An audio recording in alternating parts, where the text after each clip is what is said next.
be looking like.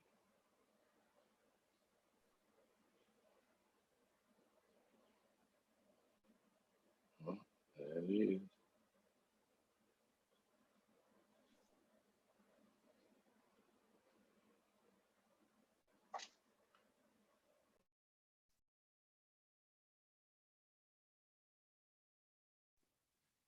All right, we all systems go. Mm-hmm.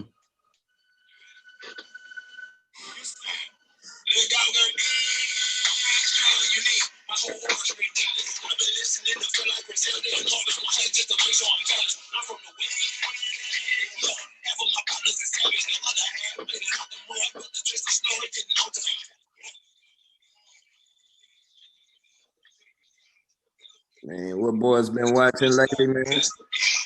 Yeah. Oh man, Let's come on. I can't even front to you. We are back, baby.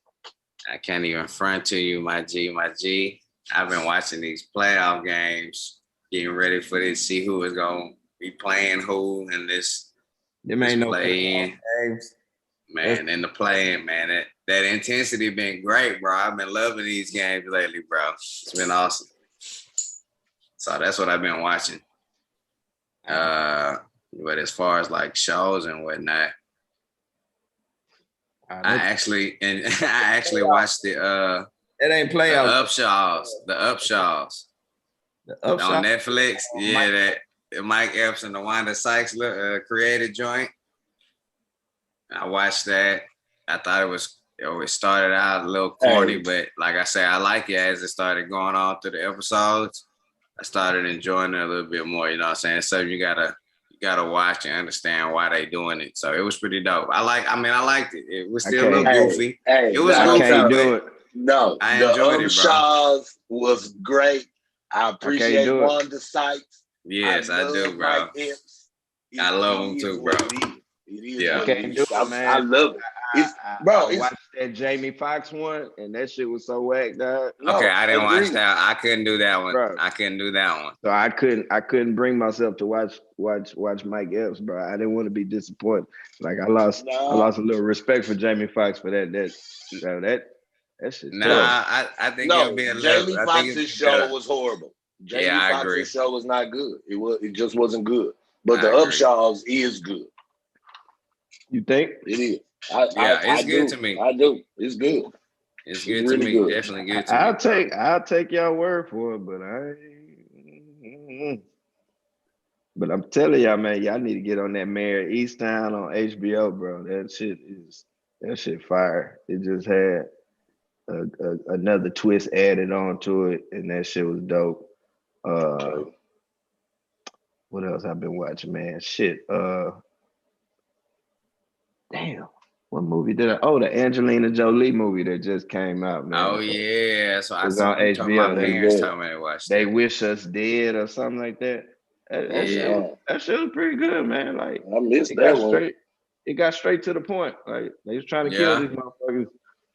Next on my list is the Underground Railroad on Ymca. Yeah, that's on my list. Straight up. That's on my list too, B. I feel some type of way about that. You had a whole bunch of people working for a job called the Underground. And then you ended all that. And then you go back door with another show called the Underground Railroad. I mean, that's true. That's the business. That's the business. That is the business, man. But see, the Underground wasn't about the Underground Railroad. That must have been like a off part of the train. That must be like the other part. Oh man, I don't know, bro. No, but don't work. That don't work. Nah, I'm trying. It's to a think different part of the train, bro. Are you serious? Are you really saying that right now? He's really saying that, bro. He is. You know he is. Yeah, just say that. But that's cool. But man, I don't know. Underground Railroad, new characters. I don't know if I'm fucking with it. But we'll That's see. why I like it, because it's gonna be something new. I need to see some new people, man. I like new. I like new. I love it. Give it to me. I could F with it. I could F with it a little bit, you know. All right, Oh, my bad. You know, y'all probably gonna think this corny and shit, but you know, a show I've been watching on Netflix called Jupiter's Legacy. And it's all Somebody about like, told me about that. Somebody told me I need to watch it. They say I'm it's sleeping. like, yeah, bro, it's like some Marvel type shit in the essence. You know what I'm saying? Everybody got their little powers and they got to go through something to get it and shit. It's real dope. So I've been enjoying that. So that's something you should check out too. I check what I don't know. That is Jupiter's Yeah, bro. Legacy on. I like different shit. So you know I what I'm saw saying? that. I saw it because the dude looked like some kind of Marvel character, but That's what bro. It's good, bro. I enjoy the parts that I watch. I haven't watched all of it yet, but yeah, it's pretty dope so far. We'll see, man. I don't know about that. But fellas, man, how have your week been, man? How have your week been? Oh man, I can't complain, bro. Like it's almost getting close into the end of the school year. You know what I'm saying? So trying to get all this inventory. I didn't realize how much stuff we had. So inventory getting it packed up and moved out because everything getting renovated, new theater space, new classroom, and all that kind of good stuff. So now you gotta move everything out and make sure we know where it is when we get back to school. So that sucks a struggle, as a teacher, bro. You gotta move. You gotta move in and out every year. Every year, bro. It's like getting every year. Bro. I mean, all your like personal, real stuff that don't stay there, you're supposed to move. But you know, if you know you staying in your classroom, bro, you know that let you unless stay. You gonna come back and redecorate that hole the same way, bro. You gonna move back in each time every year, man. That's true. In middle school, I definitely was redirecting all the time. You know what? High school too. I ain't gonna lie, I took all my stuff home. But this is gonna be the first year all that stuff staying at the school, but it's gonna be packed up with all the other stuff. You know what's up? They taking all them computers back from them kids and them hotspots. So all these kids that didn't have access to computers and had Wi-Fi in their houses now, man, they taking all that shit right on back, bro. Oh man. They basically saying you gotta figure it out over the summer, bro. I don't know what you doing for They ain't like you gotta figure it out. They like weeks back in school, people getting vaccinated. Yeah, come on back. Wi-Fi. And I'm laughing, but that's fucked up, bro. Like some of like they parents and stuff been like working their jobs off of this and using their Wi-Fi to just like actually run the household and have access. That's true, man. To just snatch that, man. And then what they did for the teachers was like, oh yeah, y'all go back to written assignments right quick. Like what, bro? You didn't. It's like one teacher said it was like, man, it was like snatching the pacifier out their mouth because you done brought these computers in to pacify them for all this time since the pandemic and et cetera and et cetera. And now you just snatch it back right quick. And now these motherfuckers, they was going crazy, bro. They've been going crazy these last few weeks of school without these computers, bro. They don't even know what to do with themselves, bro. That's crazy. Our kids still got their computers right now. Bro, they took them hoes back in A-League. That's what's up. Say we need them back. We're gonna start early too, so we can make sure we get all of them before school in. So I'm not chasing none of y'all after school. that's really kind of fucked up. If you put like, you know, like I mean, internet access is almost like a central thing as water at this point in our current state. You know what I mean? Like internet access is almost essential as electricity. I mean, you gotta have electricity to get internet access, but you know what I'm saying. Like, you know what I mean? Like, you know. I got you. And that's fucked up. So they probably inflated a lot of people's lives, man. Like, and you know, that's what little kids always want. Y'all got Wi-Fi? Like, no, you got your own from the school. And I'm gonna use it too. But true. Now they gonna be back to square one, raising hell again because they ain't got no Wi-Fi. Bro. It's for real true. Though. That's for real though. That's true for real. Oh, so man, fellas, we here today, man. Y'all know why we here, man. It's another episode of Actors Quarantine Corner, man. And of course, we got a brand new topic hot off the press for today. And that topic is, man, being that we are actors and some of us have been full-time Some of us have been part-time, full-time, part-time, half-time, on time, all the time, none of the time, no time. We've been all the times that you could be. And with that comes many different side hustles that you need to make money, either connect or do it yourself in between shows or while doing shows. So we wanted to just chat about, side hustles today, man. Side hustles. You can call them jobs. A side hustle could be anything as long as it's profiting you in some type of way and making profit. That's what I'm saying, profiting you or making profit, just because it's profiting you, like that's that fake exposure shit. You know what I mean? Like, we're gonna pay you in exposure. Like, I can profit from exposure, but it isn't like capital money, monetary. Yeah, I need to profit from it. Yes. Coins. Okay, well, that's what we need to get into. I ain't going to. Okay. So what were you saying, Joe? So we're going to get into basically all the different side hustles. We're going to talk about different jobs that we didn't had, different side hustles, and we're going to be honest, and we're going to just see what people got to say, man. We're going to hit everybody first with, man, what was your first side hustle? Like in or outside of theater. You know what I mean? Ever? Now, I know what you mean. Yeah. What did you ever start hustling? My first side hustle for real was cutting grass and babysitting, working at daycare. That was my first side hustle. Okay. Yeah. I used to sell candy out of my backpack.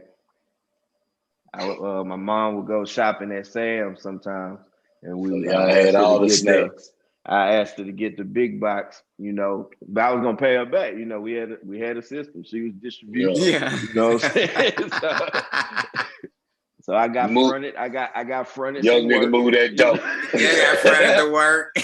So my mom fronted me some work. She gave me, some gummy bears and some Snickers and some Hershey's. Oh yeah, boys used to be. I remember when them Krispy Kreme Hershey bars dropped. I remember when they first dropped. I put them on the market, man. I was slanging the shit out of them hoes. I was copping. For sure. But yeah, I used to sell candy, man. Like, even in like elementary school, bro, I was slanging that stuff out my backpack, and I would sell my lunch. My mom would send me to school. I hope she's not watching this. But she would send me to school with my sack lunch, bro, and I would sell all that shit so I could get something to eat after school from like the corner store or something, bro. Like, I just used to do that just off of yeah. I ain't gonna lie, my first hustle that I can think back to my father's memories was working for Vector. I used to sell them knives. Bro, you used to sell the knives. I sold the knives. Whoa. I remember the Vector joint. I know my mama. I know my mama can verify, because when I told her, she's like, "You don't need to do that." I tried for a little bit. I sold a couple. I made a little bit. I could have moved up, but like, for fucking what though? Like, I knew what a pyramid scheme was, but I didn't realize that what they look like on the inside. Like, you know what I mean? Like, you heard about it, but doing it, and I started looking around, I was like, oh no, this is exactly what they said that is. Yeah. Yeah, I had to get up out of there. They wasn't about to use my talents. I'm taking my talents to South Beach. Say, bro, I almost signed with Vector too, bro. I got like right to the last little part you could get to, man. And then I was out there. So you actually had the knives, brother. I was out. First of all, you had to buy the knives. Okay, pyramid scheme. Hashtag they about to get you. First of all, you had to buy the knives. That's first thing first. So you had to buy the knives first. Let me tell you, you got to buy the knives. But the catch is the knives last forever. So you can always use them for the display. Because they ain't never, ever gonna go away and they last for a lifetime. So the knives never break. No, they sell themselves. That's what I was told. They sell themselves. But I'm like, if I'm a salesperson and I'm only gonna get a one-time sale, that means I have to go to every single person in the world to make sure we have done our job. Not that they can buy another one. Because if you buy this and you're done, like, why are we here? Bro, do you know that they wanted young African American men to walk around door to door selling sharp knives to people? Nigga, white people used to be so scared. Forgive my French, y'all. I'm just gonna be honest. Like when I went to the black people, they was like, "Well, what do you sell?" And I was like, "Nah." They was like, "Nah." But the white people, I knock on the door, I show her the vector sign, and it's like a box with knives on it, and she see them knives when I'm in the window. Like, be honest. What do you think is going to happen if a random? I'm not opening my door. Granted, I'm light for a nigga with knives. I'm light skinned, but it don't change the fact I ain't what it is. Okay, so I ain't what it is. And when I walk up there, like, and this is like middle high school, you know, I'm pretty fucking tall in high school to be like 18, 19. So I'm walking with a box with a picture of knives. I ring your doorbell, you looking through the peephole of the window, and I'm like, and it's knives. You like, oh no. I'm good. No, you're not coming in here. I'm good. Yeah, I'm not letting you in. Nigga, I'll tell you through the door. Nah, I'm good, player, man. I'm good. Keep them knives, man. Straight up, my G. Yeah, man. It wasn't the thing. Just look. I see my mama in the comments right now. She like, so they say. I can tell you right now, it wasn't what it was. But I can say this in Donna's defense, because she here. You know, I can't lie because she here now. She told me not to do it, and I was like, no, I'm about to. I'm probably about to go, like they said, I could get X, Y, and Z. I'm about to go get this money. You know what I'm saying? I'm gonna go, you know, I'm about to work. Boy, I'm talking about it. She's like, nah, Brandon, it ain't what you think. But yeah, that's pretty much, that was my first side hustle out there selling them lives to and we wasn't in like just predominantly black neighborhoods either. So yeah, same here. I used to hustle the hell out of them chocolate bars and them almond thing. I used to charge a little extra on them, and I keep a little profit money. This boy crazy. This boy used to charge extra on the world famous chocolates, bro. I be like, bro, you ain't gonna find these. These only come out once a year, bro. Like, where else do you find a world finest? That's what are you saying, bro? Like, what are you saying, my nigga? That don't even make sense. It really only come out. I mean, no, it do make sense, but yeah, it only come out once a year. And I would have them in places that you would want them, that you couldn't get them anywhere else but from me. So you gotta pay that. So you telling me you gotta pay that. So you telling me that in the younger days back in Houston, in either the West or the Southeast, you was pretty much exotic pop. I was the candy man. The exotic pop candy man. I wasn't even exotic. You can go get that shit yourself. You just said you can only get them once a year. The world's finest, yeah. But everybody could that one time a year. Yeah, that one time I used to sell them right now. It's not exclusive to me. I buy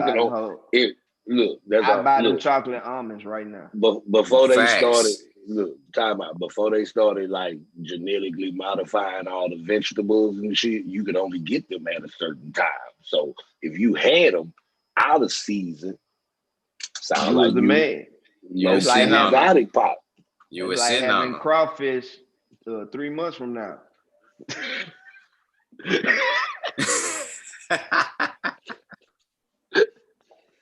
First of all, you should not do that.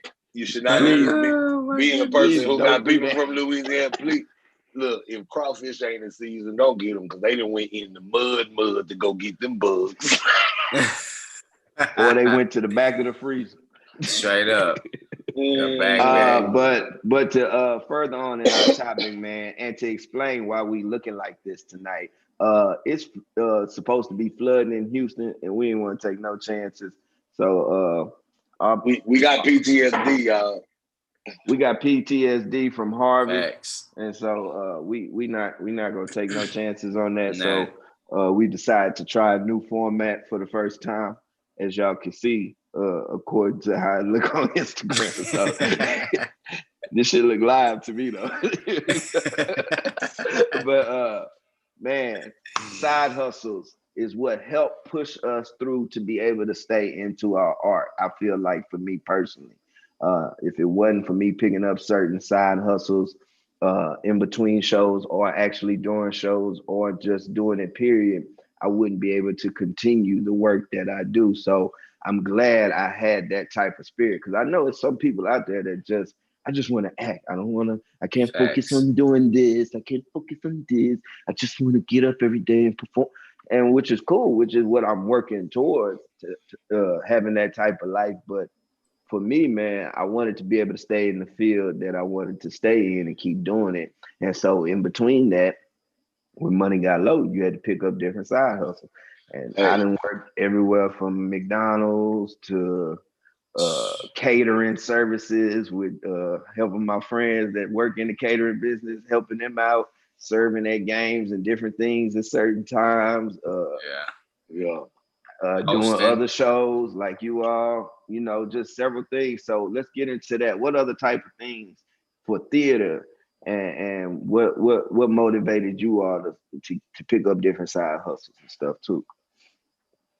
I mean, go ahead, B. Yeah, I mean, before theater, I mean, I'm sure a lot of people may not know, but I was like a swim instructor. I used to swim, so that was literally my hustle. Like that's pretty much how I was eating off of everything. Like just teaching people how to fucking swim. It was easy, you know what I mean? And then once theater came in the game, the timing of it didn't work out. Like theater and swim lessons happened at the same time, so you got to pick. So I chose theater, but at the time I was only doing children's theater, which allowed me to pick up a lot of different other work and side hustles. Like, I mean, just to list, I'm gonna just go down a quick list. Like, I have installed security alarms, like wiring in people's houses. I've been a waiter. I've been a bartender. Shit, I done worked at a hotel, the hotel management. I was a driver. Like I mean, like shit, I was a swim instructor. I was a lifeguard. Like, I mean, I can. The list goes on. I've been an instructional teacher that wasn't theater. I was just teaching an after-school program. I was supposed to teach STEM. What about YMCA? I worked there for about 4 or 5 years. The one on Ella in 1960. If you from that nasty north, you know what I'm talking about. I worked at the one in Atlanta, in Smyrna. How about that? Okay. And I also worked at the one in Tomball on 249 in Willowbrook. I also worked at the Papados that's in Atlanta too. Oh, well, that's right. See, Joe, you was in Atlanta for a while. So what is the hustle like? What is the outside hustle like for Atlanta as opposed to your outside hustle, like when you first got back to now in Houston? See, my Houston one was a more serious route because I had decided to change paths in what I was doing, but not change all the way, but kind of curtail it. Because in Atlanta, as soon as I graduated, I was still into party promoting, doing clubs and things out there. So that first 2 summers that after I graduated, man, I spent them summers partying. I mean, I was working because I was MCing and I was promoting, so I'm making money. But at the same time, I was partying my ass off for 2 summers straight, and that was the hustle there, And it took me away from theater. So by the time I got back to Houston, that's when I told myself, let me get my bearings straight and focus on theater, which I should have did in Atlanta because I did a lot of theater in Atlanta, but I did it through, Clark Atlanta. and not the actual outside world. And granted, it wasn't booming like it is now, but I still could have had a foot in the door and learned some people out there if I was really trying to mess with the market. But it wasn't until I got back to Houston that I was like, all right, let me get on my shit with this theater. And so I got a job at for Cricket. Cricket had just got here, bro. It had just arrived. And I was the area market manager. A dude from California. Yeah. Cricket been here for a while. I know, bro. I know. A dude from California came down here and bought 6 Cricket stores, bro, and wanted to open them all up. He brought 3 on the north side, 3 on the south side, like far south side. Like, and so me and Isaiah ran all 3 of them shits, and I did that. Okay. Bennigan's and was doing children's shows at the ensemble. Man, shout out to children's theater, man. And you want to be an actor? And KB, I know you know about children's theater too. And to throw this to KB, oh, yeah. And at that same time, I'm competing against a nigga that looked like me. This nigga KB at the ensemble. We just first both got there. He got there a year earlier. y'all both kind of light skinned, and y'all both about the same height too. I ain't even gonna get to that light skin conversation. All right. You know, man. So KB, y'all the same color. KB, what name some of your side hustles, KB? I know you done did some shit. Oh man, bro. So when I was in school, for sure, Home Depot was my thing. Like I worked at Home Depot because I know I could get double digits and I could learn shit that I need to learn. And my old man loves Home Depot, even though they don't give no damn discounts. So that's fucked up. Bro. I mean, they probably get like a 10%, but bro, what's 10%? You know what I'm saying? Like nothing. Yeah, especially after all the work you do. But nonetheless, I like that job. So then after that, when I was struggling, boy, I was a mover. I moved furniture. But I worked at a baseball park, one of them softball parks. What you do there? That served drinks and shit and fries and shit, stuff like that. Okay. Just was around nothing crazy. You know, I was young. Then I worked at a homeless men's shelter. I did that for a long time. What else? I worked at Kohl's when I was younger too, but like for a seasonal thing. I was still in all Adidas gear. So then I ain't gonna get into all the shit. I ain't gonna get, but that was the only time I ever worked in retail. But I was like, dang, I see why this is dangerous. So nonetheless, worked there, and I done tutoring, and then after that, I just went to teaching because I was like, man, I got this degree, so I'm like, let me put it to work. So then that's what I went to do. And then of course children's theater. You know, that was always the first hustle as far as theater hustle. Theater wise, yep. Yeah, that was children's theater. Yeah, no, it's a hustle for everybody. Like I think that applies across the board because you know theater can be a little separate sometimes, but I know pretty much a lot of people that are formidable actors, that are professionals, like in Hollywood, in New York, on TV still. Like they all have done children's theater at one point in time. Like the ensemble theater itself started as a children's theater. Let's be real. Like it started as a traveling children's theater. So a lot of theaters start off their education and children's department, man. Yeah, because like we talked about this before. Like I don't care what planet you on, what culture, what country, people are going to pay and make sure that their kids have the most broadest of learning that they can, and people pay for their kids. Because I pay for my kid, I know you're gonna pay for yours. I know KB gonna pay for his, and most people all do. Like you are going to ensure or try to make sure that your kid is involved in something other than like just sports. You know what I mean? So and children's theater will remain a giant until, you know what I mean? I actually have dreams of owning a children's theater / theater, you know. But we're gonna start at children's theater because everybody know I was a children's theater monster at one point in time. Like I didn't even want to do adult theater at one point because I was like, it's just I too never fun. liked it that much. I mean, Nah, I liked it, but I ain't like it that much. It took me about 3 shows. I was done. I ain't gonna sit here in front. Yeah. I was like, I put my jersey in the rafters, but I was, man. I got a couple. I can't lie.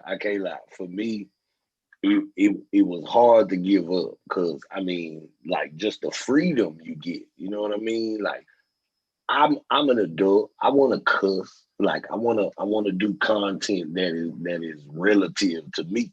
You know what I'm saying? Like on stage, but it's just something about children's theater, man, that just give you a different glow. You know what I mean? Like that shit just like you're not even you always get a chance to be something else other than yourself. Like when you do adult theater, sometimes you got to step out of character, but it's still that person can still be very close to who you are. Like, that's true. In children's theater, I'd have been a pig, a wolf, a dog in a full dog I'd have suit. been a hairy man. I've done it all. You know what I mean? Yeah. Like, and that's different. Like acting or not, whether it's for children or adults, and children are way harder and worse than adults. I'm just they're gonna tell you how they feel right off that. You suck. Every suck. adult. They gonna let you know you suck right now. Like yo. They like, I don't like, are they gonna act say, scared? Hey, are they gonna be scared of your ass? Straight up. Every single adult is going to be like, hey, good show. After the show with children's theater, they be like, I didn't like it. You can see who doesn't like it while the show is going on. Yeah. You try to come get them to participate. They like, yeah.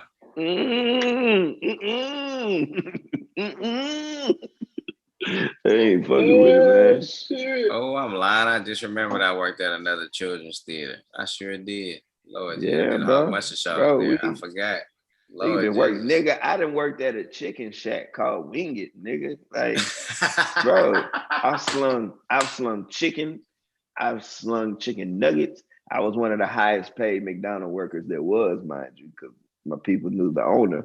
But I was slanging chicken nuggets. Bro, service merchandise. RIP to service merchandise, bro. Oh man, this boy here. Uber, DoorDash, Uber Eats, Postmates, what else? Shit, bro. I did all the side hustles, especially when I was full time, bro. Because you gotta make the weeks connect, nigga. Straight up, bro. Them bills don't stop coming, bro. They'll connect, bro. The show ends, the checks stop, and then the bills keep coming. Keep rolling, brother. Keep rolling. They keep rolling. You be like, bro, I never stop. I gotta connect this week with this. If they would just. It be like I gotta hold off. No, I can't do this week because I gotta hold this just in case I don't. Bro, boys. Yeah, people you think I was working out. Nah, nigga, I was starving myself at them times, man. Like, why Joe thick now? Joe is happy now. He got money in his pocket. Hey, bro. Man. hey, I just want to cheers to that. I just want to cheers to that. Happy, bro. Happy weight. That's funny, bro. But niggas think, nigga, you getting ready for that role. Nah, nigga, I was starving, nigga. I was eating 1 meal a day. Straight up. Tell them, I tell, life is slightly working out. It's slightly working out right now. Yeah. Just right now. Now it's going my way right now. But you know what's funny, bro? It was good.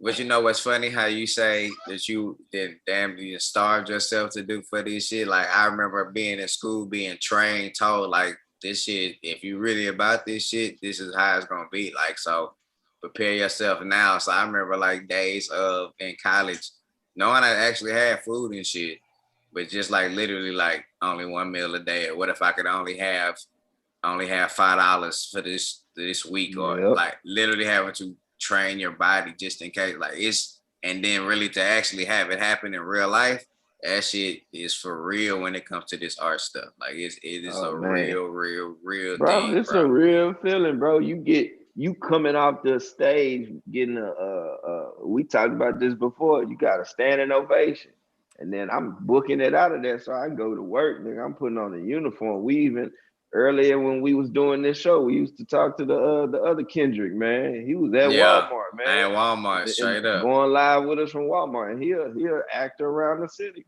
Straight it's like up. you might see us anywhere. That's why I love that. You know, actors are good at everything and great at a few things. But you know, it's like we could be good at everything because we have to do so many different things. Even when we take on a different role, we approach that role as if we just got a new job, you know. And so I gotta learn this shit. I gotta learn how this job works. Real though. And no, feels. That's real. You know what I'm saying? That's how. I mean, I know personally, us three. That's how we treat it when we get a new role. Like it's like I gotta learn this new job, learn how this bitch work like that. So let me ask y'all this: do y'all feel side hustles can be distracting to your art? Yes. It depends on it depends on the side hustle. Because I remember like part of our side hustles back in the day, Joe, was when we started our theater company was to produce shows. Hopefully, we can get a little side hustle, a little revenue to keep producing more stuff.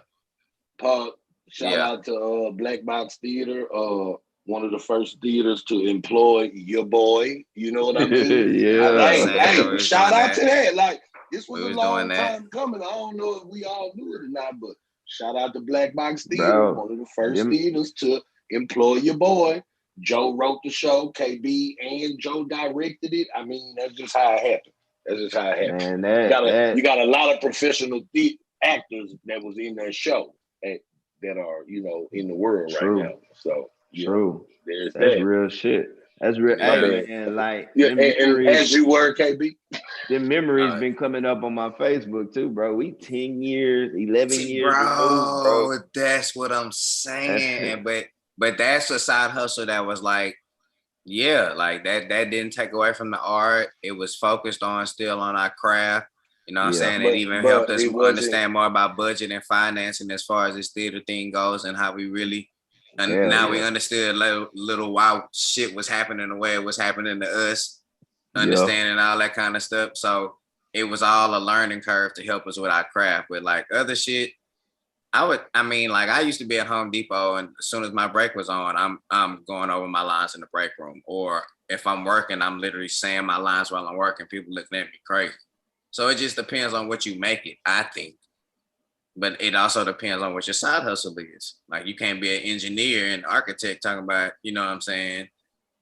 But that's not really a side hustle. That's so it's safe to say that if you are a pursuing a career in artistry, or you want to be an artist, that side hustles are imperative, but the right one is even more imperative. Is that fair to say? You just pretty much said like every job don't apply.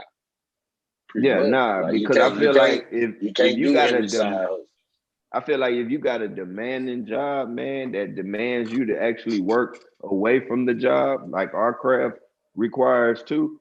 Like, cause we can't work on our craft only when we get there. We gotta work away from that motherfucker. So we like forever got homework.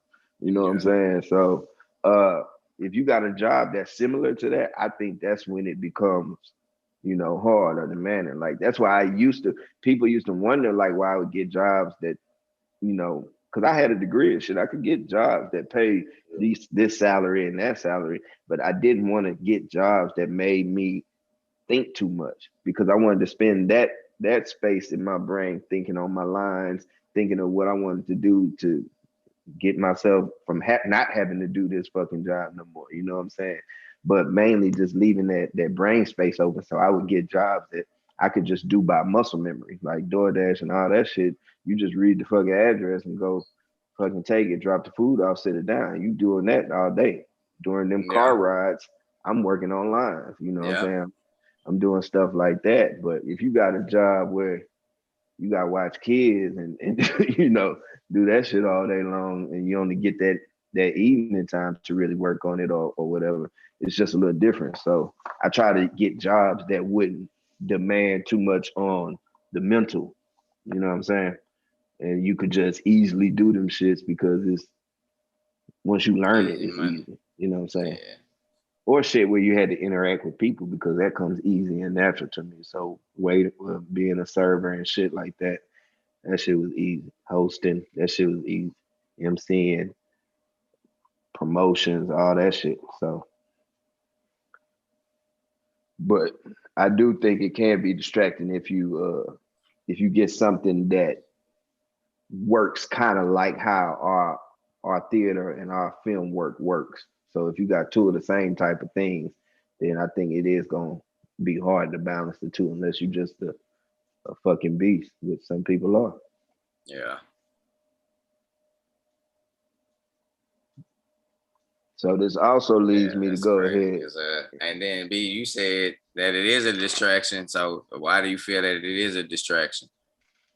For me, because I mean, just personally, like when it involves theater, like I'm all in. You know what I mean? Like I don't really want too many things that would or could interfere. Like there was always a balance though that I knew that you had to obtain. Like if you were sold out into children's theater, then you know you would have to find like some kind of work in the afternoon time, if that makes sense, right? Because children's theater usually happens from like 7 to 4, sometimes 5, sometimes 6, just depending on where it's at. But you know what I mean?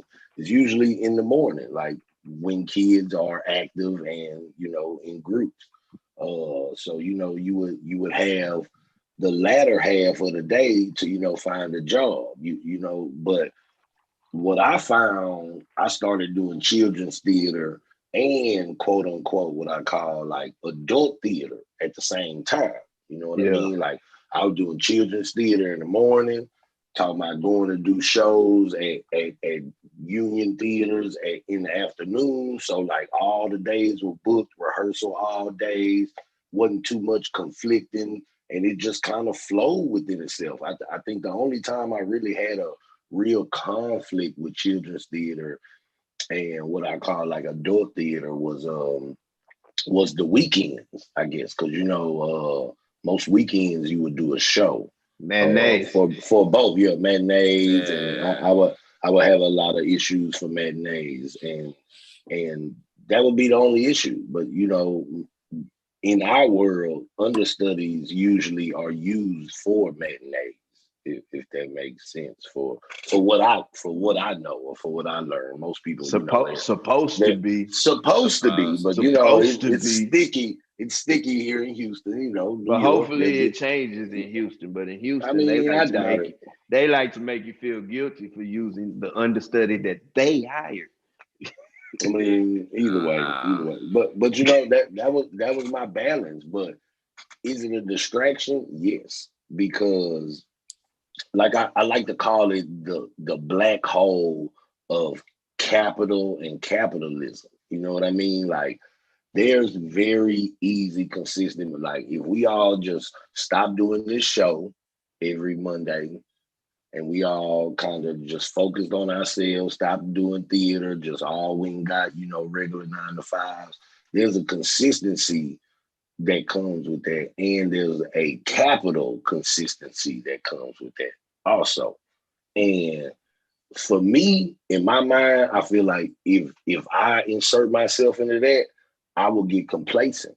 You know what I mean? You know, just with the process of trying to live normal life, because that's what I'm trying to do. I'm trying to live my normal life like anybody else would, but I'm trying to construct that around theater. So I could easily do that, you know, doing any other fucking job, right? Yeah. But that's why I work so fucking hard and working everywhere to ensure that happens, period. You know what I mean? Yeah. So that's why I feel like it's a distraction, because if I go into that, I'll get complacent and I'll just get used to, you know, just being normal. Like I get to go to work, pay my fucking bills, take care of my kid, do all the shit, and you can get go caught home. up in that for real. Yeah, for real. because that's what real. life now is. you got stability. Yeah. Yeah, And it's like, that's what life do is. I want it? Do I want to get rid of my stability to, fucking bet on myself? Basically, but the what issue you're saying is, you're gonna do. I'm trying to personally pave a way to say, hey, it is stability.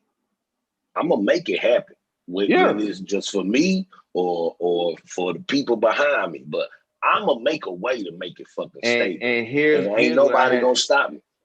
And here's what I had to say to piggyback off of Brandon. Like, first and foremost, we don't get paid what the fuck we should get paid to do what we do. If we did, we wouldn't have to go find fucking side hustles. Rarely. And that only depends on location, not your talent. It just depends on location. And that's the fucked up part about it. And size of theater and producer. And it's a lot of logistics going into you getting paid a living wage that a normal person that at least make what's the average? They say $42,000 to $52,000 a year. Most for teachers, middle class or most teachers barely even make up to 60,000, and that ranges anywhere from 30 to 60, right? So exactly. And if teachers ain't making enough, $60,000 a year ain't nothing, bro. And for an actor to try to reach $60,000 a year off of doing shows, it's like what me and B just said. You gotta book one of them type of shows every fucking time. Every show. Every show gotta be. I remember one year, I'm not scared. I don't care. I probably shouldn't be spitting my taxes out here, but I don't care. Like, I remember one year, I had only done one, like, equity show. I wasn't equity yet. I was, like, earning Ymca, but I did, like, at least 6 or 7 shows that year, and I had only made about 38,000. Which ain't shit. No, yeah. Bro, I can sound like a lot after a year, nigga, but that's I've done that. I did that for about a year. If you don't get it at one time, nigga, you gonna die. Exactly. And you didn't get that at one time, bro. You don't know how spread out that 38,000 is. Spread out. It was like on allowance. That shit was spread out, bro. And it's a shame, bro. Yeah. Like we do a job that people love, people need, people use, people want. It fits all the categories, but it's rare unless you're in the top tier of what we do, which we've all been up there. But unless you're in the top tier, which is like almost a 1 to maybe 3 to 5% of people that do this shit that we do, you're not making enough to fucking live off of it, and that's just it sucks, and it creates this side hustle. Like, we had the mentality that we have to do it like this, you know what I'm saying? Because that's what this thing has created for us. Like, we like, well, in order for, like how we said earlier, in order for me to stay in it, I had to do this, you know what I'm saying? Or I had to leave this shit alone, because mind, between me, Brad, and KB, we have worked the jobs. Whatever route you want to go to trying to make it in Houston, trust me, we have worked it, and it's both of them. That shit hard, man. While having a full show schedule and still working side hustles and still not having enough to, man, it's.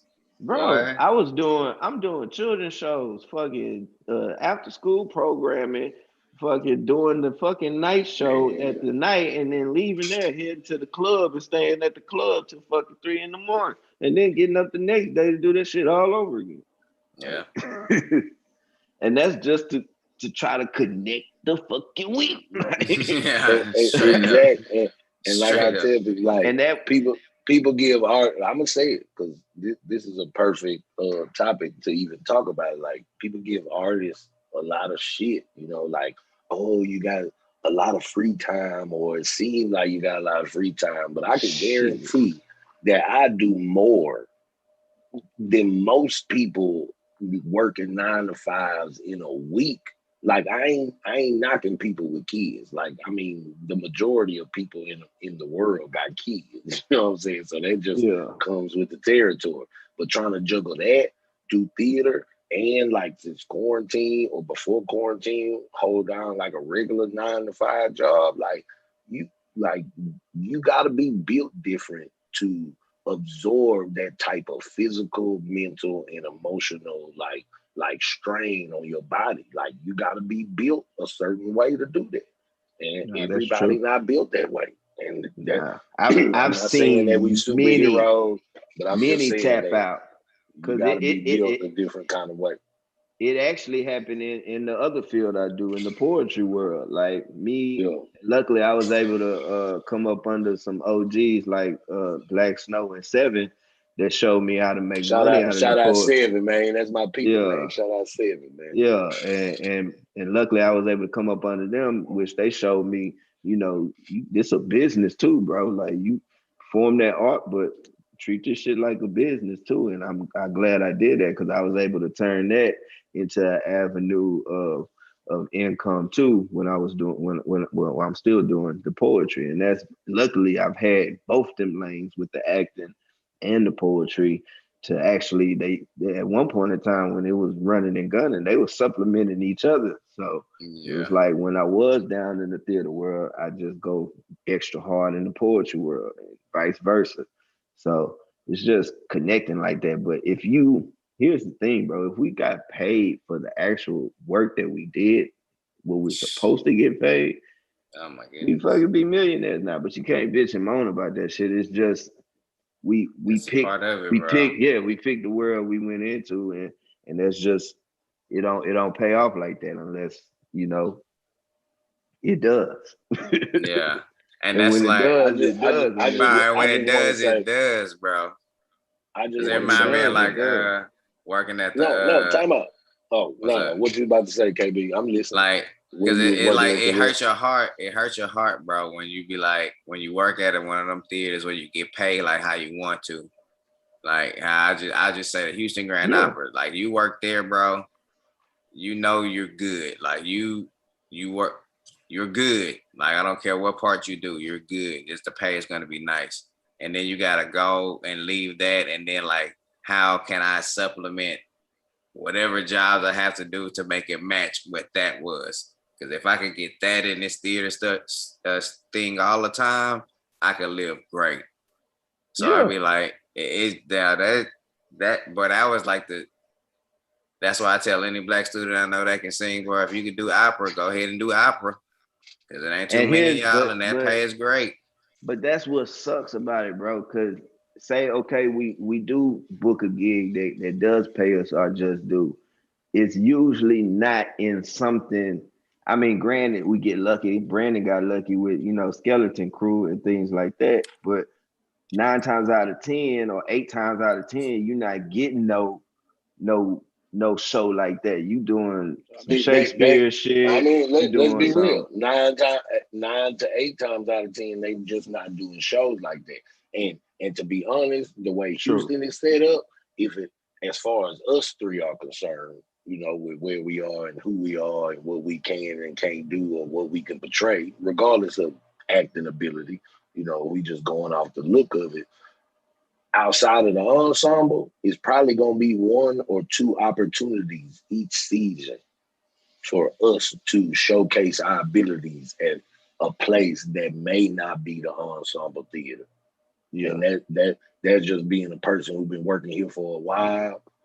Each year, it's only probably going to be 1 to 3 opportunities for 1 to 3 of us to get a job in this city as young black males that can portray between 20 and 40. Period. And I don't know if that's good or bad, but I just found out some other demographics the other day. out of 309 equity actors in Houston, there are only 15 Black members. Ooh, I think I know all of them. In a city with 4+ million people. Y'all see what I'm doing right now? Sipping your tea. Mm-hmm. but yeah, man, crazy. and what happens is we have to get that top tier money. We have to go do shows that we probably normally wouldn't just personally pick. Now we're artists. We have to be able to do everything. So we do everything. But as artists, we do have personal things that we like to do, or we do like to do shows that represent kind of who we are. It doesn't have to necessarily be like who we are specifically as a person, but we definitely like doing shows that represent who we are as a fucking people. And so it's rare that you get to do something that represents our culture, our people, and even within our own people, just our generation. You know what I'm saying?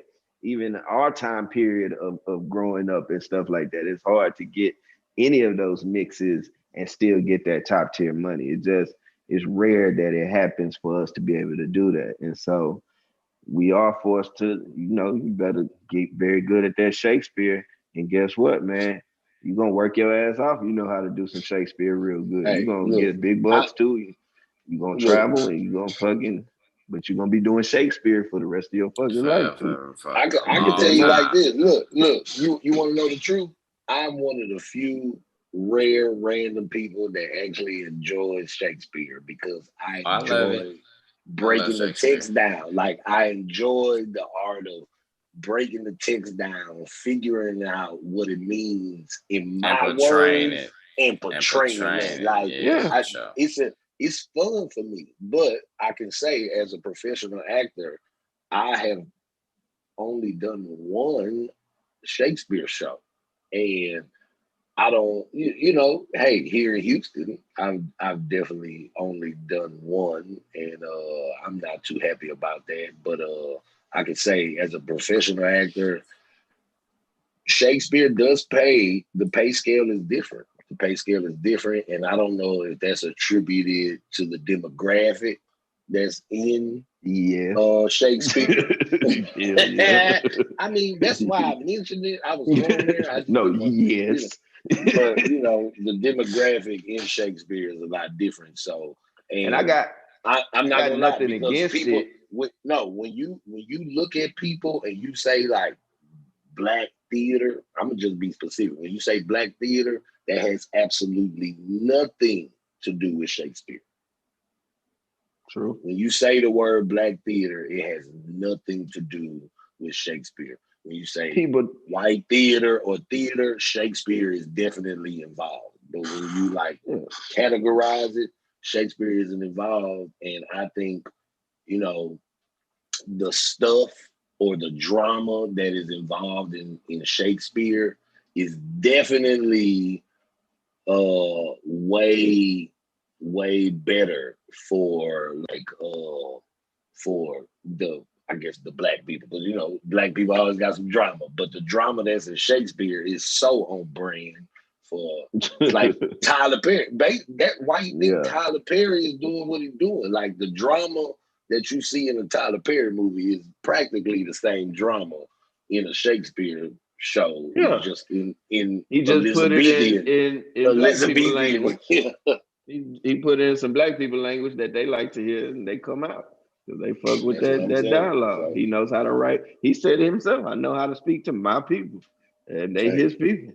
Because they fucking show out for that nigga too. So Elizabeth said Shakespeare puts butts in seats and it's free. That is true.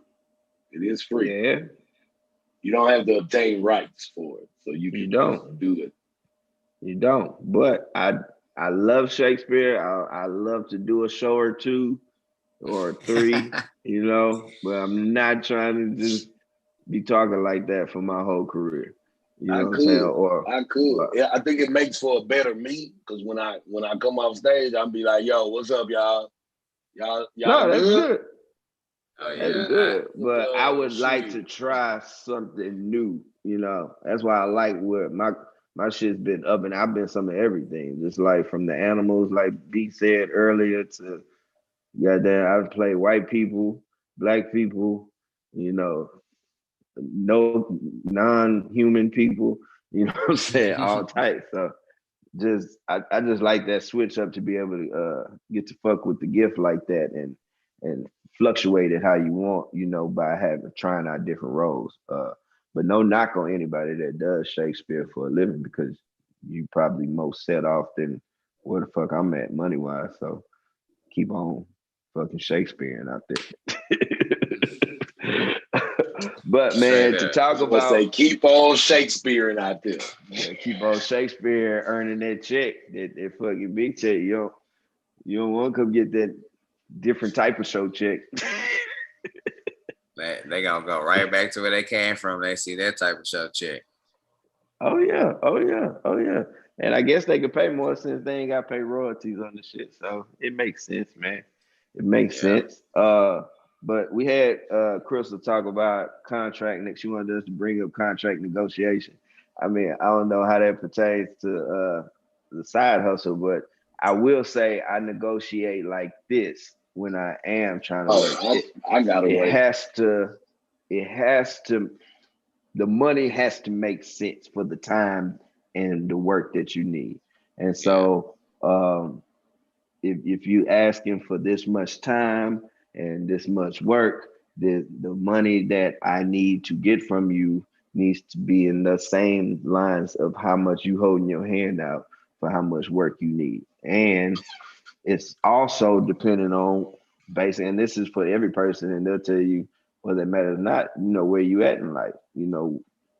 Some people are in a position to be like, nah, I'm good, even I though, mean, yeah. See, and some I'm. people are mm, not, and they have to be like, all right, that's the next show. Okay, well, I got you, I'll do it. But I negotiate based off, I'm gonna give you my number based off what the fuck I'm needing, financially to make my shit, to keep this train running, and then based off of what the fuck you're asking of me. So I'm gonna measure your time, how much time you're asking for, and the amount of work that you're asking, and that's where I'm gonna offer my what I See, need from you. I'm with you like 100%, but it's the opposite though. Like as far as theater is concerned, I got a hard limit. I got a hard minimum, and you need to meet that. You know what I'm saying? Like when it comes to theater purposes. But the side hustles, sometimes I be like, y'all can just give me whatever y'all can give me because I know what I'm about to do with that money anyway. Like it's only inflation. Like it's not, you can't pay me peanuts and it's gonna be worth my time. But all it is an addition. Like it's just in addition to what I'm actually getting. You know what I mean? Like if you Yeah, were to have like a real 9 to 5, and then you got like a side job. Like I kind of flipped it on its head. You know what I mean? Like I got a hard limit like for theater. Like you're gonna have to come with it because this is why I'm here. I ain't about to do nothing else.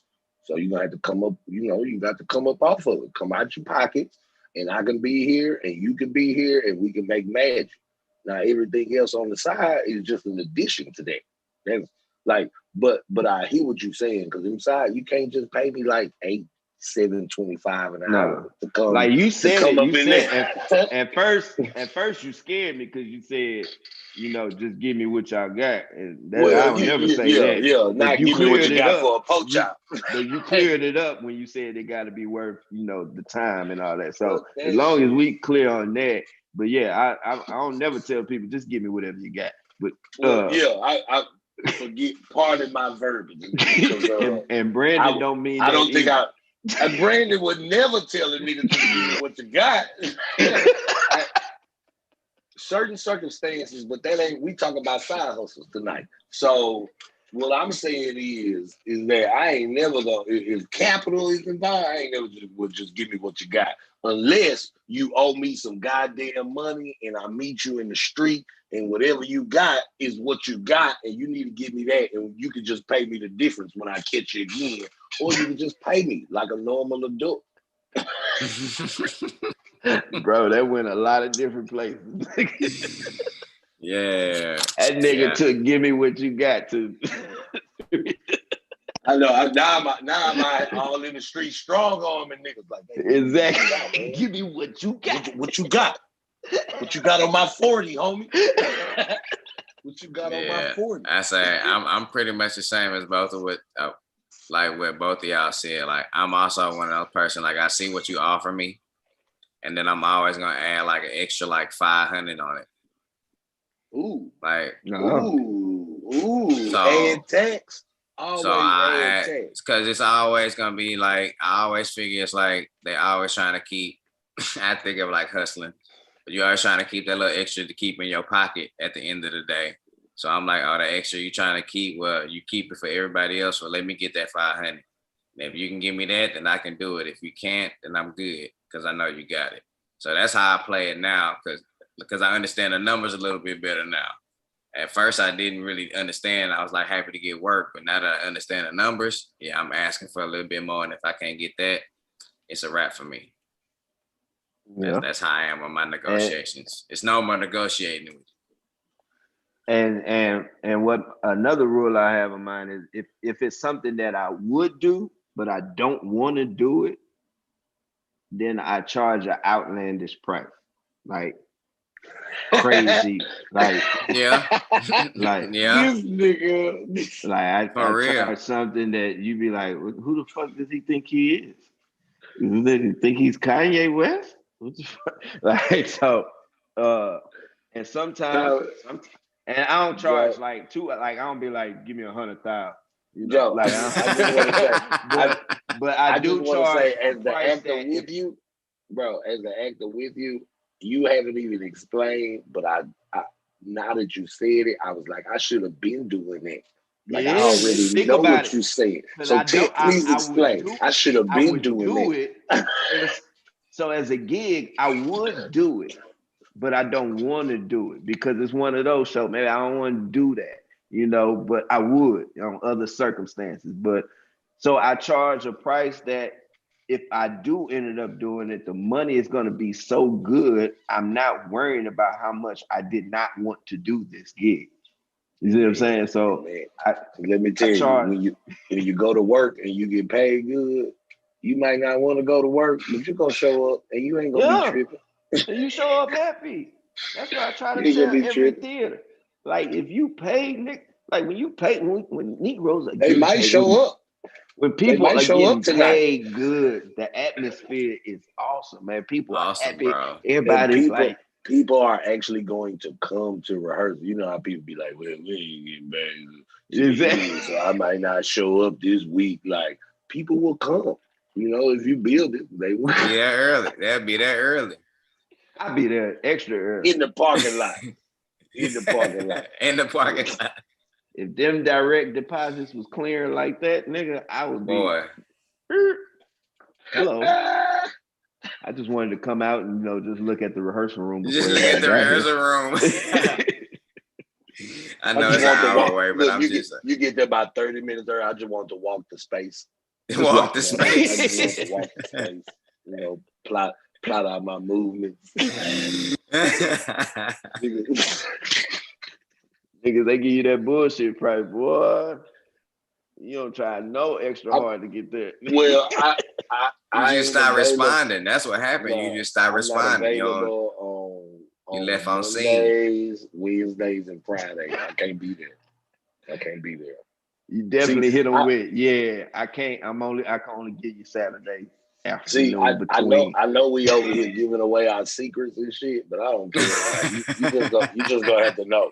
Like Joe say, he charge an outrageous price. I just ain't got the time. I ain't even gonna charge outrageous price because I will want to. But if you gonna pay me, I will see what it is. But we are giving away our secret. People gonna see my price and gonna be like, damn, Joe don't want to do this hoe. Or do you don't know what that price is yet. You don't know what that price is yet. So I don't know. You really don't. It could be 1,000 or it could be 100. We don't know.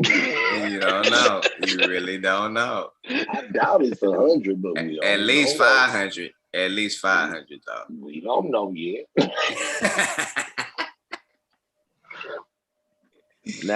How do y'all feel about people not thinking that we have entered into a line of work that people do become monetarily successful in?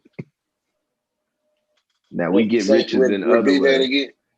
I said, how do y'all feel about other people, how they treat our art in the field that we choose to go into, and knowing, because we get that sometimes. So you're an actor. What else do you do?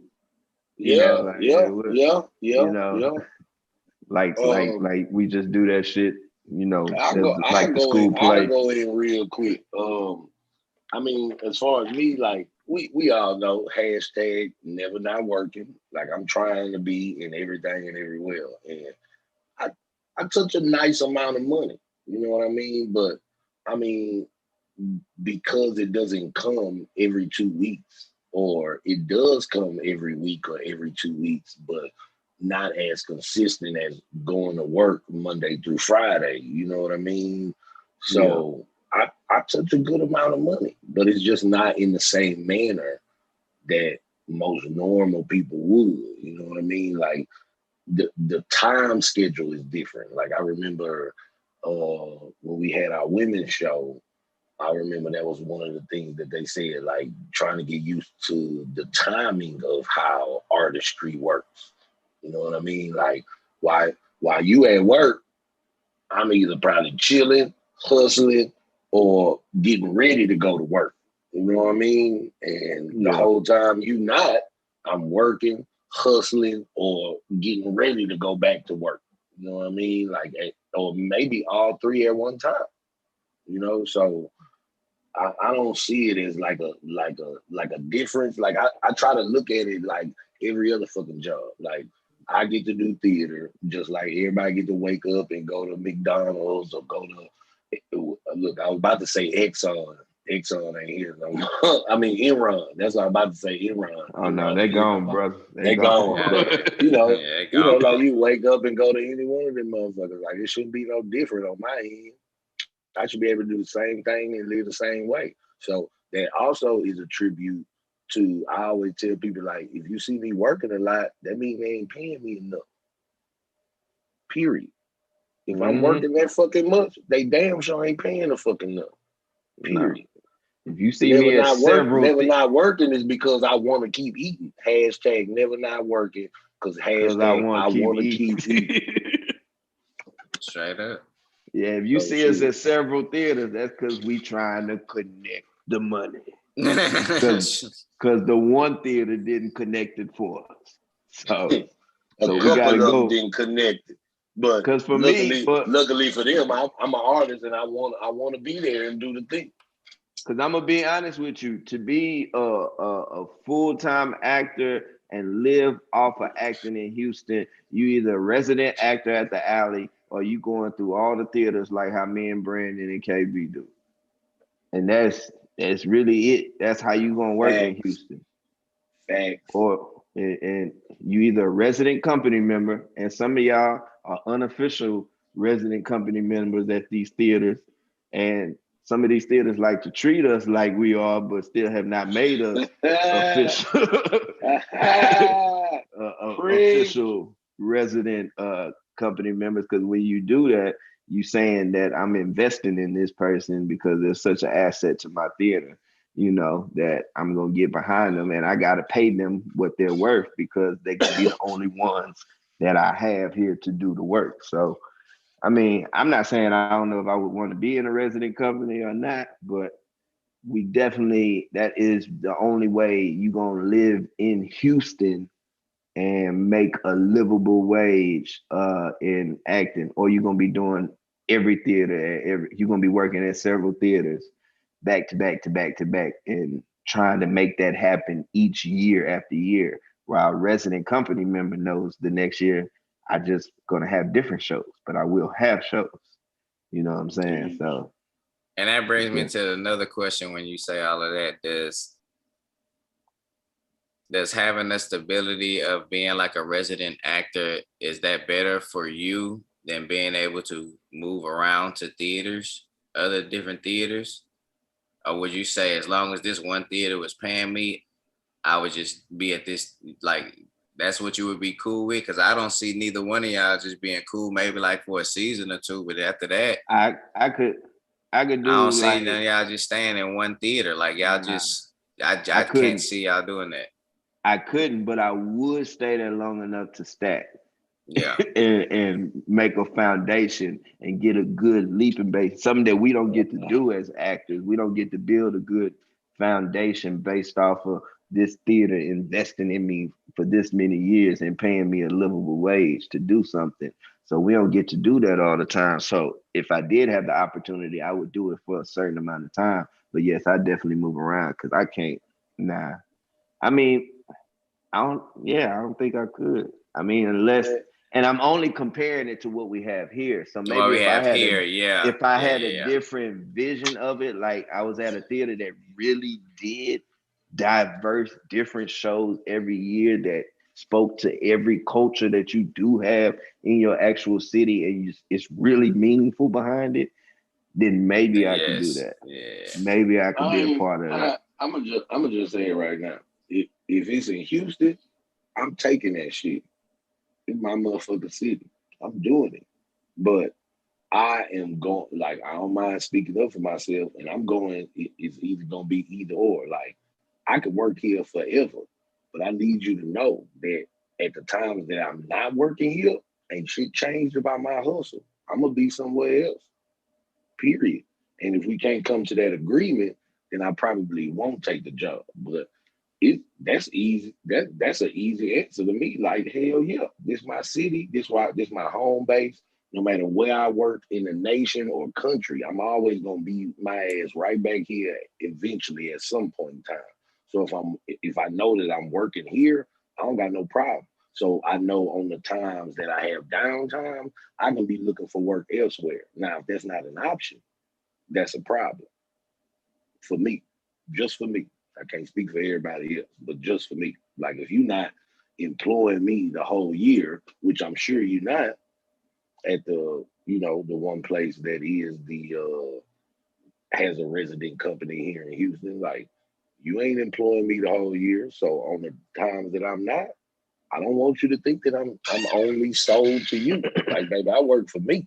So I'm gonna be gone. And when you're ready for me to be back, I'll be back. Period. I'm with that.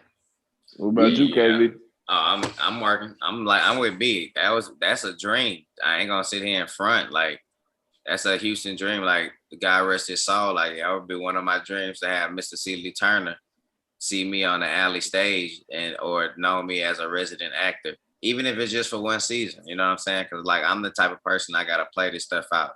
Like if I don't feel comfortable or I don't like where it's going, then I can't stick around with it. You know what I mean? But at the end of the day, that is something that I would want to do. Just to say I've been, and it doesn't necessarily have to be here in the city. Like if I can be somewhere where I can say I'm a resident and learn because my dream is to have my own alley theater myself. So if I can sit there and be a resident and learn everything, the ins and outs while I'm getting paid nicely, I'm for sure gonna do that. But like I know, but I like to move around too. Like I like different stuff. So you know what I mean. But I definitely I'd have to definitely consider it. It wouldn't be like a fast yes for me. I definitely had to consider it. I probably would take it, but I'd take it with like maybe a 3 to 5 year plan to get up out of that hole.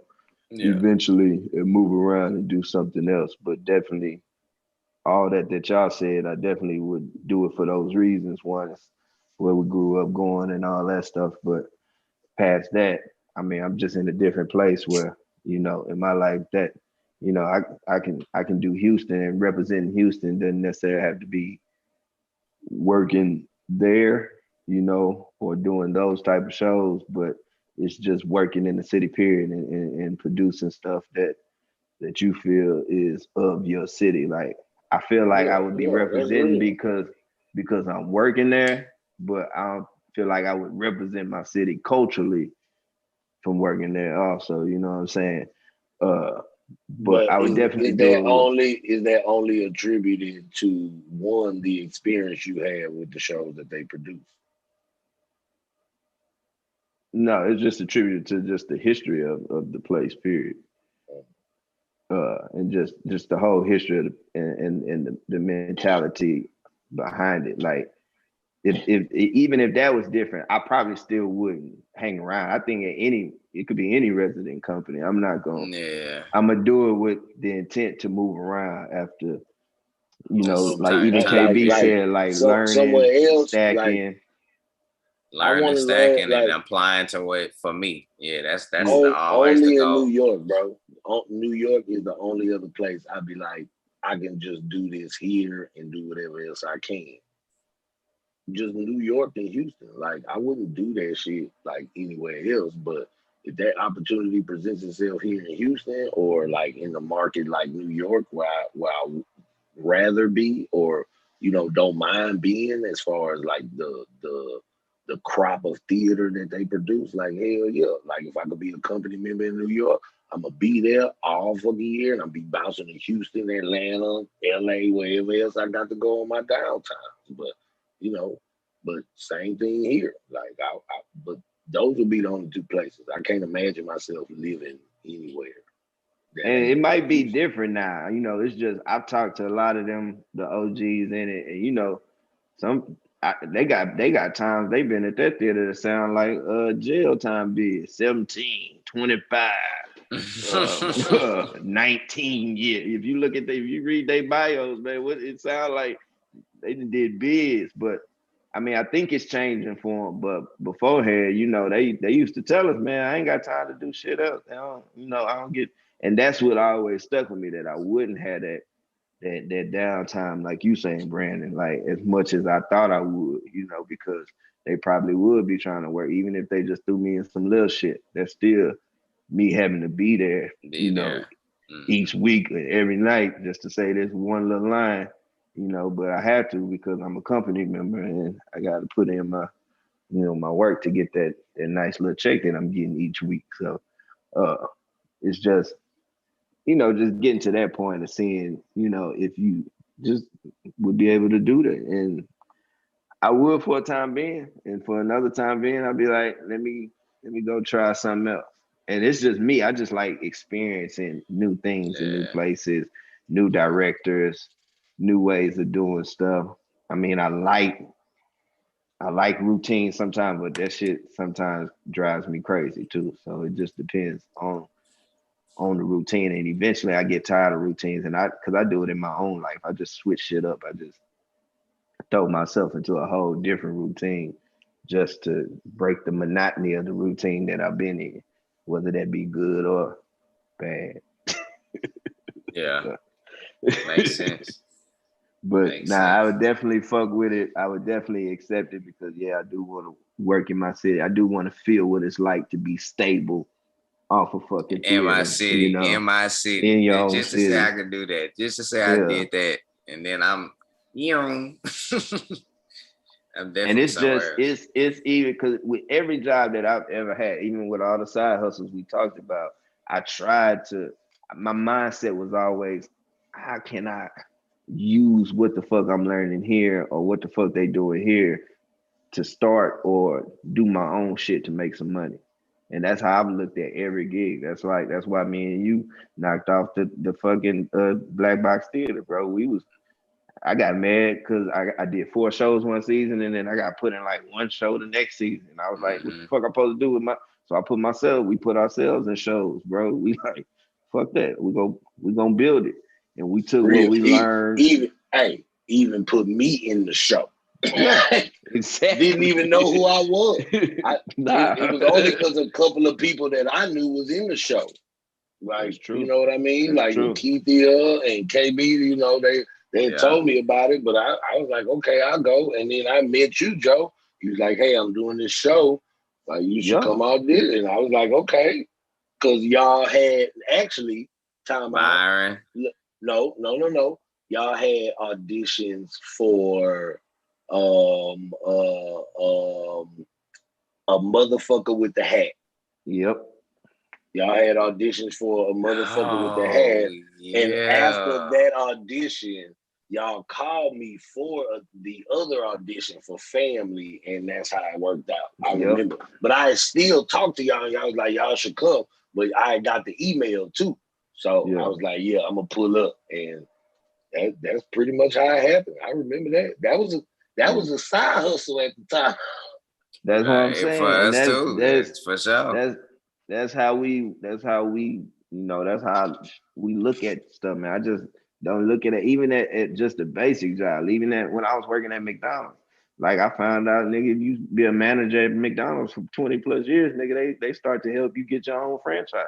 It's just different things like that, if you play it the right way and you thinking bigger than just let me fucking bag these burgers up and get the fuck out of here every night. But time is of the essence. Straight up, and then also when you gotta think of side hustles too, like I also thought about, I also tried to get side hustles not in this city. Like my first one was in New York.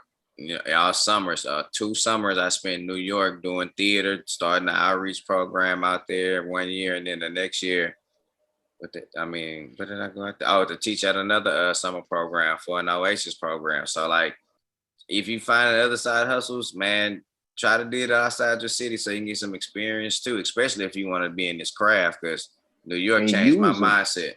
Yeah, use them, man. Use these side hustles and make everything a means to an end to build yourself towards a bigger and a higher step of where you trying to go. So, and I had to teach myself that. I'm still teaching myself that because I was just thought, oh, this is extra money on top of the theater. That's double money. I can go fuck off some now. And it's really not that. It's really you making that side hustle become a means to the end so you can actually maneuver and figure your art out into a place of where it can supply you, whether these theaters hire you or not. That's what we really shooting for. Whether these theaters hire us or not, we still can live off our art. Hey, look, I'm gonna say it like this. This shit will teach you how to budget. And this coming from somebody who really didn't know how to budget or what a budget was or how I should spend. I'm like, hey, whatever I want to do, I'm going to just do it. If I can do it, I can do it. But, being an artist, you learn how to budget. Because if you do this thing, that's going to pay what that is. But you just got cash for 2 more things, but they ain't for 2 months after that thing ends. Yep. So now what you gonna do with that? Now what? With that 2 months, that budget still ain't set right because now you got a 2-month lag in there. So like now, what you gonna fill this up with? You know what I mean? Ain't no show gonna happen in 2 months. I mean, you could pick up a little work that might happen in a week. You know what I'm saying? Like a little skit or something, a little Zoom or a little show, but it still ain't gonna be enough for 2 months. To suffice for 2 months. So now how is that gonna work? You know what I mean? How do you supplement that love? Like how you make it connect? Yeah. Like I'm still asking, like how do you pull that together?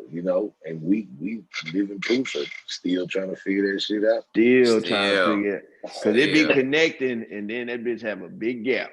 You know what the pandemic was? A huge gap. Bro, that was ain't even no gap. We talking about all knocked all the fronts out. Bro, that was a canyon. That's what that was. A canyon. That thing was a drop off. Oh my God, bro. Drop off, man. It was more like a shut down. Bro, it still ain't back, really. We ain't in, it's back in some places. I ain't booked the play, so it still ain't back in my world. I actually have not done a play. Facts. But let's be fair. With Clap, there have been with an 2 shows that I've known about that had live audiences. I actually went to go see one. It was a Vincent Victoria's show. the slave narratives for Mother's Day weekend. They had a live audience and a live show with actors. It was pretty good, so I enjoyed that. And I think there's Everybody's another still show. alive. Everybody's still Yeah, alive, right? Were yeah, they masked yeah, up in there? What yeah. was it like? Everybody was masked up. The actors were not, but everyone else you had to have your mask on through the duration of the show, and that's just what it was. And Full there capacity? was a no, it was about 45 to 50-ish, maybe 50, 45 to 55%. But full capacity was allowed. That's what I'm asking.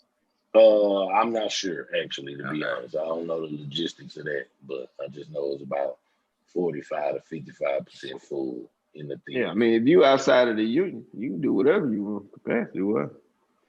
I mean, As not long as you really, got your shot. man. As long as you got your shot.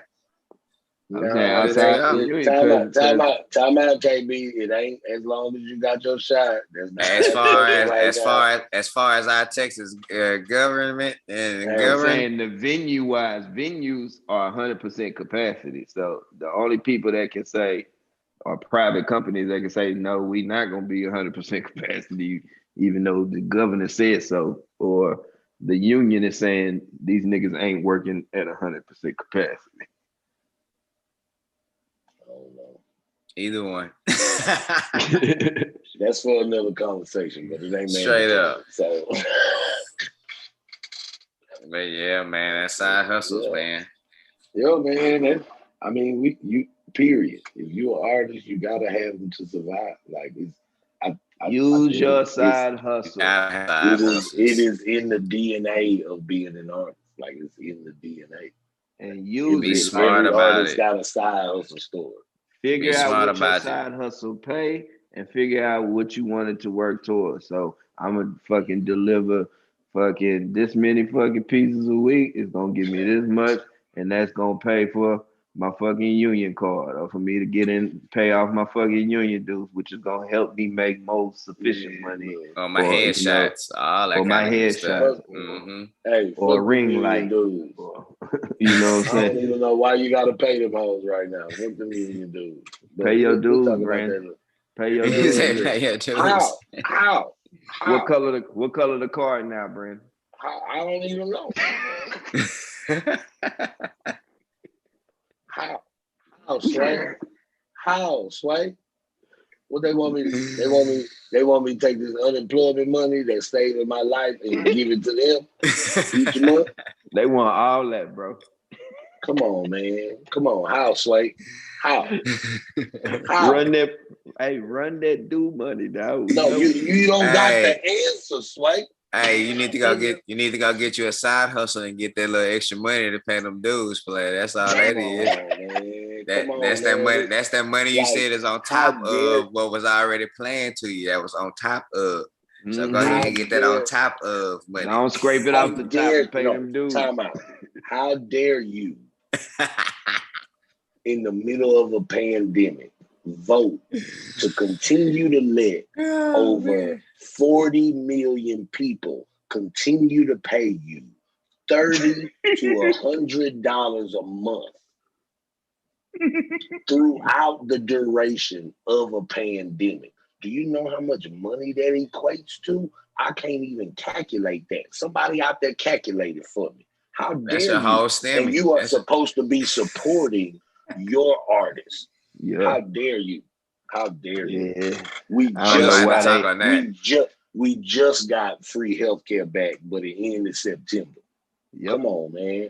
Like, Oh, we gonna have to talk about how that. Oh, dare you you? feeling the How type of dare way, you? B? We gotta talk about that. Bro, don't get me started. Don't get me Oh no, we started. could talk about the union again.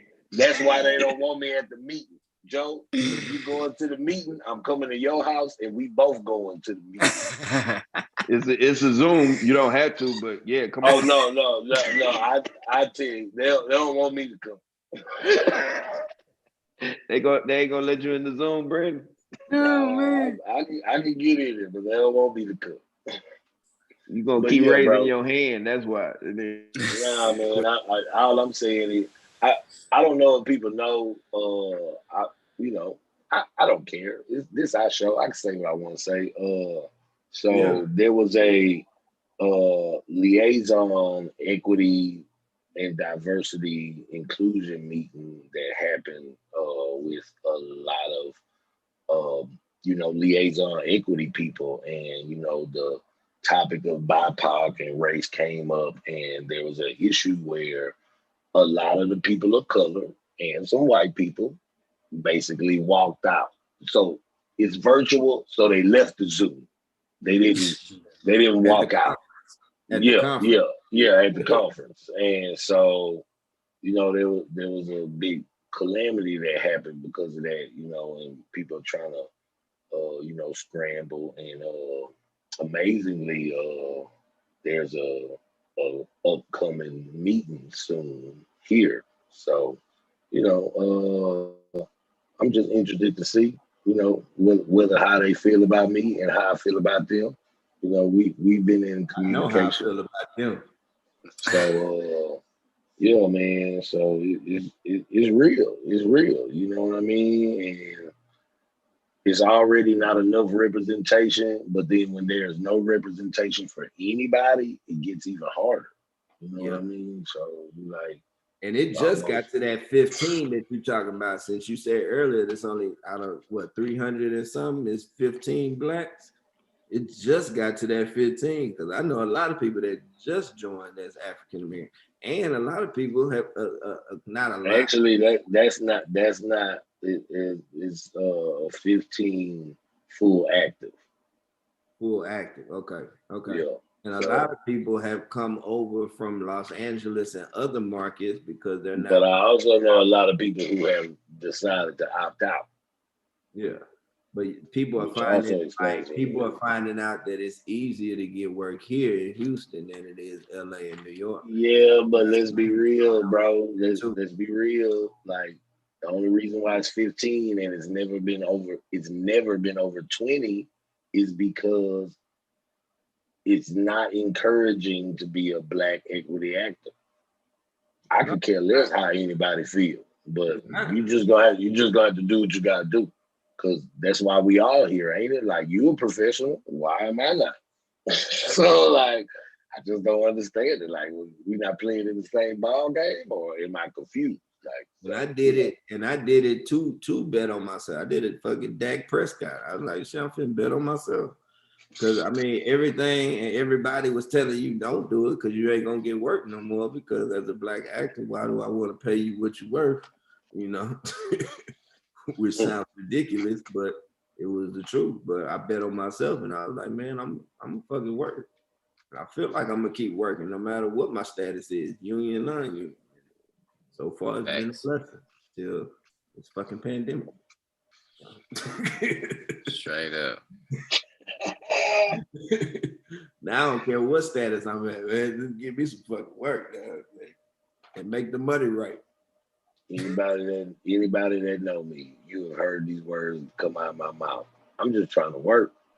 I'm just trying to work. And actually, if y'all think connecting theater money is hard, try connecting TV and film money, nigga. That shit is even Lord. That Lord, boy. 90 days. Oh man. You forget you even got did the gig. What? Stop saying. You be damned about the chicken to a homeless shelter and then you get a check in the mail. Then you get a check in the mail. You be like, oh my Lord, I'm back. That's why you gotta have those side hustles, baby. and then you be back there in 6 months. 6 months back at that pawn shop. You took that check and you paid your shit up for 6 more months. So you're like, I'm good, but now you like, damn. Nigga keep putting and taking this shit out that same pawn shop. Hey, Eddie, I'm back. Yeah, I'm gonna turn the laptop. Turn it back in. Hey, Eddie. Same 200. Same 200, right? Same 200. Straight up. Hey, it's been 200 about 5 weeks, 5 times in a row. I got this same 200. Don't do me like that, Eddie. Come on now, don't do me like that. It's been 200 each time I came in here. It was 200. How you gonna tell me 195? Come on, Eddie. You need $5, Eddie? Eddie. Do you need $5? Eddie, you know me.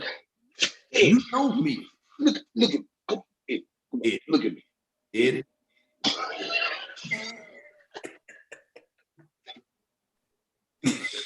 Yeah, crazy, bro. Niggas gonna be looking for Eddie. Watch out for Eddie. Nah. Would you try to sell something? Nah, I know a place. My boy Eddie down there, he might give you good money.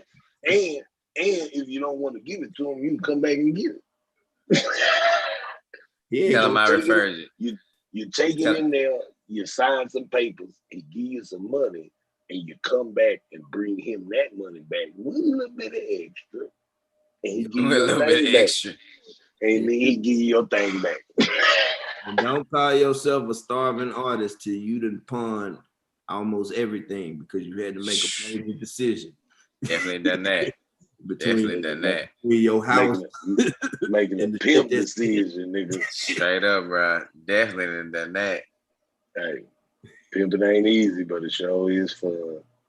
So, man, fellas, I think we have covered all the bases on side hustles tonight. I think so, man. I think so. I believe so.